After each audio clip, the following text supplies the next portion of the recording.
You've spent your whole life maximizing comfort. The cushy job, the curated social feeds, the constant stream of easy wins. And yet every morning, there's that same knot in your chest, an unspoken emptiness you can't shake. Friedrich Nietzsche predicted this decades before our smartphones existed. He warned that when ease becomes our highest value, we aren't thriving, we're atrophying.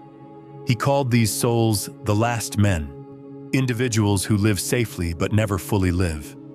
In a world designed for frictionless convenience, ambition evaporates. You don't need to be broken to feel lost. Most people just mistake survival for significance. And the more technology smooths every obstacle, the more we mistake sedation for success. But purpose isn't a gift you stumble upon.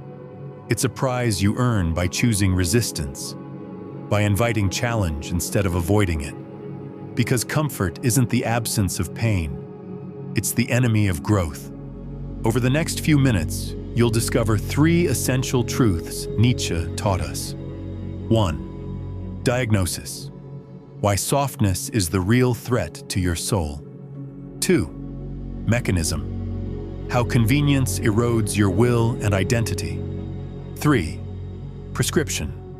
The single practice that forges purpose in the crucible of voluntary discomfort. By the end, you'll know exactly what you must do and why, until you do it, purpose will always stay just out of reach. Let's begin. Pillar 1.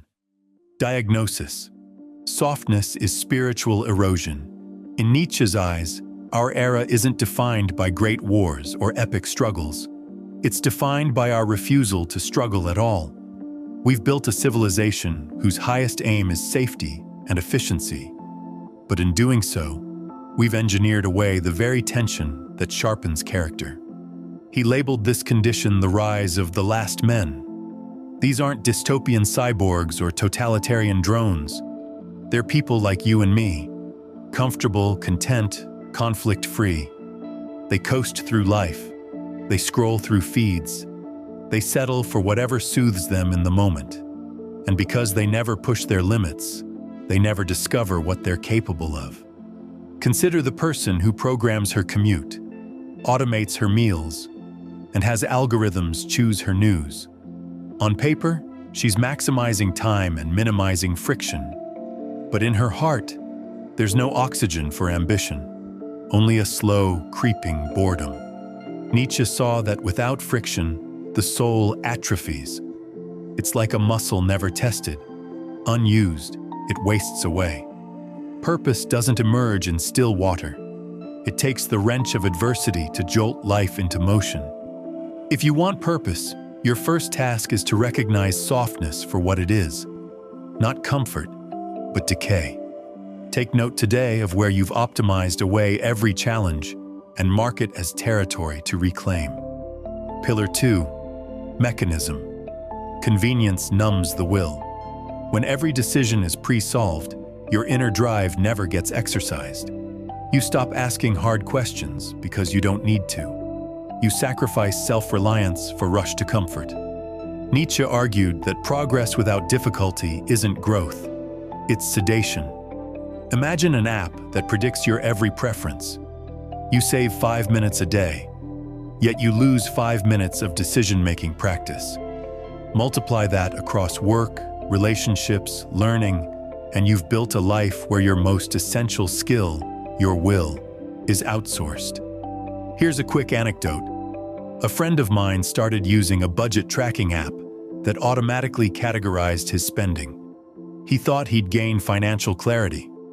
Instead, he lost touch with his own values because he never paused to ask, "Do I really need this?"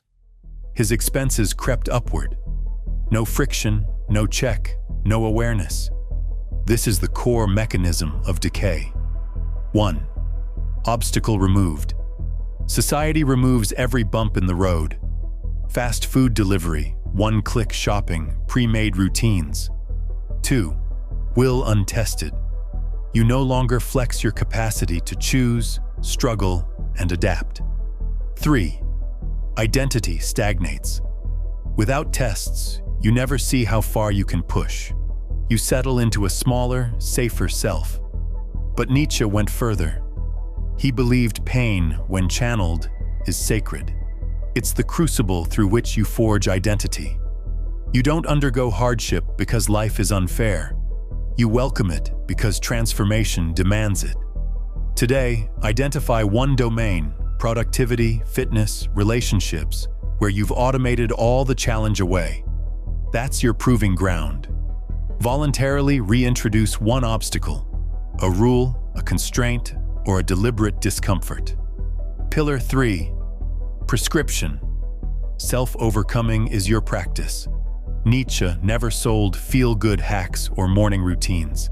He taught self-overcoming, the art of becoming someone you aren't yet by choosing friction, not with others, but with yourself. Inside you live two selves, the part that craves ease and the part that reaches for more. Every moment you choose growth over comfort, you strike a blow for the latter. Here's your simple prescription. 1. Pick a daily tension ritual. Something small but non-negotiable. 5 minutes of intense focus without your phone, a cold shower, or writing a paragraph on a topic you hate. 2. Journal your resistance. Note when you feel the urge to bail, too hard, not now, and why. 3rd, scale weekly. Each Sunday, review your entries and increase difficulty. Add time, intensity, or complexity. This ritual is your voluntary obstacle. It primes your will, sharpens your resolve, and reminds you, purpose is earned in the arena of challenge. Contrast that with a life of comfort only. You wake up comfortable, you work comfortably, you go home comfortably, and then you wonder why nothing changes. No habit, no ritual, no resistance means no transformation. But when you choose friction, you create data points. I did this even though it was hard. Those data points build muscle memory for struggle, and muscle memory for struggle becomes the foundation of a purposeful identity. Anchor. Commit now. Answer in the comments. What's your first ritual? How will you add friction tomorrow morning? Because until you do it, your hunt for purpose is just a hope. You've seen why comfort isn't your ally. It's your rival. You've witnessed how convenience hides decay. And now you know the one practice that consistently forges purpose: self-overcoming through voluntary discomfort. Remember Nietzsche's warning. Those who eliminate suffering eliminate the conditions that create significance. He didn't romanticize pain. He sanctified it as the catalyst for identity. So let this video be your ignition. Today, spot the cushion you've been hiding behind. Tomorrow, introduce one intentional obstacle before breakfast. Next week, scale that challenge until you feel alive again.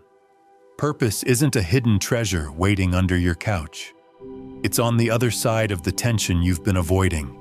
It's in the cold shower, the blank page, the fear you haven't faced, and the pride you will feel once you do. Why you'll never find purpose unless you do this. Now it's time to choose. Stay soft or step into the resistance that will transform you. The choice defines your life. Let Nietzsche's mirror reflect your truth. And if you're ready to become more than you are, hit like, subscribe, and share what your first ritual will be, because purpose isn't waiting, it's calling. Will you answer?